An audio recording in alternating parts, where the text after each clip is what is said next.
عمر ابن خطاب کو دیکھو، اسلام کے بڑے کٹر دشمن ہیں، ابھی اسلام قبول نہیں کیا ہے، اسلام کے بڑے کٹر دشمن ہیں عمر بن خطاب۔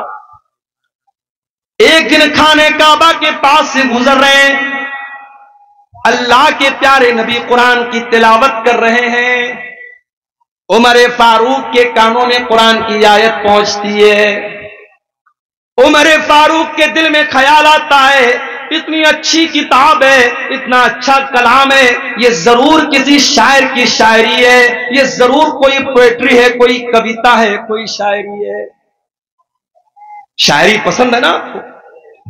ہمارے مئو سے اسید نام کا یہ بچہ آیا ہے، کیوں آیا ہے بھائی؟ آپ کو نعتیں سنا رہا ہے، حمد سنا رہا ہے، کلام سنا رہا ہے، شاعری پسند ہے آپ؟ پچھلے سال ایک پروگرام میں آیا تھا، کہیں پر عدنان پرتاپ گڑھی کو میں نے دیکھا، ان کو بلایا گیا، چھوٹا سا بچہ ہے اس کو بلایا جا رہا ہے، سفیان کو بلایا جا رہا ہے۔ شاعری پسند ہوتی ہے انسان کو، شاعری میں ایک اٹریکشن ہوتا ہے۔ عمر فاروق نے قرآن کو سنا، قرآن اچھا لگا، قرآن دل کو بھایا، قرآن نے دل کو آکرشت کیا۔ عمر ابن خطاب نے کہا کہ ضرور یہ کسی شاعر کی شاعری ہے۔ ابھی عمر ابن خطاب کے دل میں یہ خیال آیا تھا، اللہ کے نبی نے قرآن کی آیت پڑھی، وَمَا هُوَ بِقَوْلِ شَاعِرٍ قَلِيلًا مَا تُؤْمِنُونَ۔ او لوگو، یہ قرآن کسی شاعر کی شاعری نہیں ہے، یہ قرآن کوئی پوئٹری نہیں ہے، یہ قرآن کوئی کویتا نہیں ہے، تم لوگ ایمان کم رکھتے ہو، قرآن کوئی شاعری نہیں ہے۔ جب یہ خیال ریجیکٹ ہو گیا، حضرت عمر سوچنے لگے کہ اگر یہ قرآن شاعری نہیں ہے تب اتنا اچھا کیوں لگ رہا ہے؟ اس کا مطلب کہ قرآن میجک ہے، قرآن جادو ہے، قرآن کسی کاہن کی کہانت ہے، قرآن کے ذریعے محمد الرسول اللہ ہمارے دلوں کو اپنی طرف مائل کر رہے ہیں۔ ابھی عمر ابن خطاب کے دل میں یہ خیال آیا کہ اللہ کے نبی نے قرآن کی اگلی آیت پڑھ دی، وَلَا بِقَوْلِ كَاهِنٍ قَلِيلًا مَا تَذَكَّرُونَ۔ او لوگو، یہ قرآن کسی جادوگر کا جادو بھی نہیں ہے، یہ قرآن کسی کاہن کی کہانت بھی نہیں ہے، تنزیل من رب العالمین، یہ قرآن تو اللہ تعالیٰ نے نازل کیا ہے، رب العالمین نے نازل کیا ہے۔ حضرت عمر کے دل پر چوٹ لگی، ان کا دل تھوڑا سا سافٹ ہوا، مگر ابھی اسلام انہوں نے قبول نہیں کیا۔ ایک دن بڑے غصے میں تلوار لے کر کے نکلے، راستے میں ایک صحابی ملے، حضرت نعیم رضی اللہ تعالیٰ عنہ نے پوچھا، عمر کہاں جا رہے ہو؟ کہا کہ آج میں تلوار لے کر کے نکلا ہوں، آج محمد رسول اللہ کا مرڈر کر دوں گا، نعوذ باللہ، آپ کی ہتیا کر دوں گا، اسلام کا کام تمام کر دوں گا۔ حضرت نعیم دل ہی دل میں گھبرا گئے، زبان سے انہوں نے ظاہر نہیں کیا، وہ جانتے تھے حضرت عمر بڑے موڈی آدمی ہیں، ان کے موڈ میں آ گیا تو کچھ بھی کر سکتے ہیں۔ کہا کہ اے عمر، ایک کام کرو، پہلے اپنے گھر جاؤ، تمہاری بہن بھی مسلمان ہو چکی ہے، تمہارے بہنوئی بھی مسلمان ہو چکے ہیں۔ کہا اچھا، میری بہن اسلام لے آئی، میرے بہنوئی اسلام لے آئے، ابھی چل کے بتاتا ہوں۔ وہاں سے راستہ بدل دیا، حضرت عمر کہاں پہنچے؟ بہن کے سسرال پہنچے، بہن کے گھر۔ اندر بہنوئی قرآن کی تلاوت کر رہے تھے، قرآن پڑھ رہے تھے، حضرت خباب رضی اللہ تعالیٰ عنہ ان کو قرآن پڑھا رہے تھے۔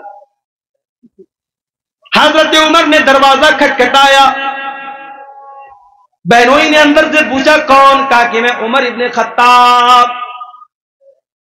جلدی سے قرآن کو چھپایا گیا، دروازے کو کھولا گیا، حضرت عمر نے کہا مجھے پتہ لگا ہے تو نے اسلام تو قبول کر لیا ہے، میری بہن، اتنا غلط کام تم نے کیسے کر دیا؟ اتنا کہنے کے بعد اپنی بہن کو مارنے لگے، بہنوئی بچانے کے لیے آئے، بہنوئی کو بھی مارنے لگے۔ حضرت خباب تو ایک کونے میں چھپے ہوئے تھے، بہنوئی بھی لہو لہان، بہن بھی لہو لہان۔ بہن نے کہا کہ اے عمر، کان کھول کر کے سن لے، جتنا مارنا ہے مار لے، جتنا ستم کرنا ہے ستم کر لے۔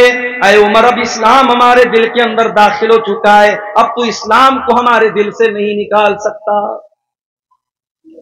حضرت عمر سوچنے پر مجبور ہو گئے کہ وہ بہن جو کل تک اپنے بھائی کی آنکھوں سے آنکھیں ملا کر کے بھی باتیں نہیں کرتی تھی، آج کتنے دھڑلے سے میری باتوں کا جواب دے رہی ہے، اتنی ہمت میری بہن کے اندر کہاں سے پیدا ہو گئی؟ کہا اچھا بہنا یہ بتا، وہ جو تو کلام پڑھ رہی تھی، قرآن پڑھ رہی تھی، کیا میں بھی پڑھ سکتا ہوں؟ کہا نہیں تم نہیں پڑھ سکتے، تم ناپاک ہو، جاؤ پہلے غسل کر کے آؤ۔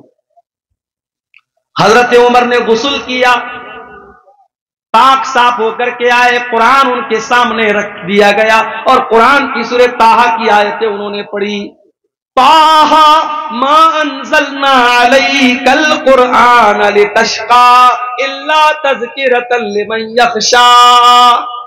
حضرت عمر پڑھتے چلے جا رہے ہیں، قرآن کی آیتوں کو پڑھتے چلے جا رہے ہیں، اور ان کے سینے میں جو دل تھا وہ اسلام کی طرف مائل ہوتا چلا جا رہا ہے۔ جب تلاوت ختم کر چکے، کہا کہ اے میری بہنا یہ اللہ کا کلام ہے، میں بھی اس پر ایمان لانا چاہتا ہوں، میں بھی اسلام قبول کرنا چاہتا ہوں، میں بھی مسلمان ہونا چاہتا ہوں۔ حضرت سعید بن زید ان کے بہنوئی تھے، ان کو لے کر کے دار ارقم میں پہنچے، جہاں اللہ کے نبی اپنے صحابہ کو لے کر کے چھپے رہتے تھے اور اسلام کی وہیں پر تبلیغ کرتے تھے۔ دار ارقم میں پہنچ کر کے حضرت عمر نے دروازہ کھٹکھٹایا، اندر سے پوچھا گیا کون؟ کہا کہ میں عمر بن خطاب ہوں۔ اندر صحابہ کرام ڈر گئے کہ ارے عمر آئے، پتہ نہیں کیا ارادہ لے کے آئے۔ حضرت حمزہ بھی اسلام لا چکے تھے، انہوں نے کہا کوئی بات نہیں، آنے دو، اچھے مقصد کے تحت آیا ہے تو اچھی بات ہے، برے مقصد کے تحت آیا ہے تو اسی کی تلوار سے اس کو ختم کر دوں گا، آنے دو۔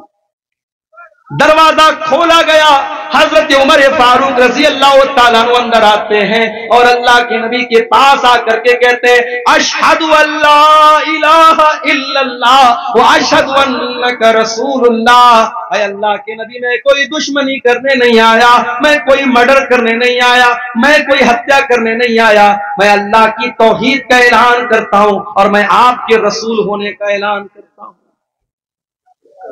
اللہ کے نبی نے اللہ کا شکر ادا کیا، کیونکہ آپ نے اللہ سے دعا کی تھی کہ اے اللہ تو دو لوگوں میں سے کسی ایک کو اسلام کی توفیق دے دے، چاہے عمر بن ہشام کو جس کو ابو جہل کہتے ہیں اس کو تو اسلام کی توفیق دے دے، چاہے تو عمر بن خطاب کو دے دے۔ اللہ کو عمر بن خطاب پسند تھے، ابو جہل پسند نہیں تھا، ابو جہل کو ایمان کی دولت نہیں ملی، حضرت عمر کو مل گئی۔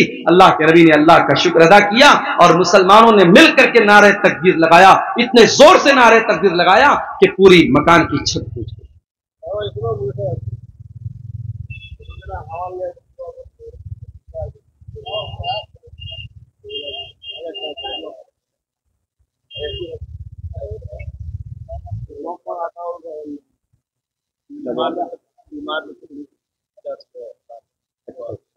کیا نام ہے؟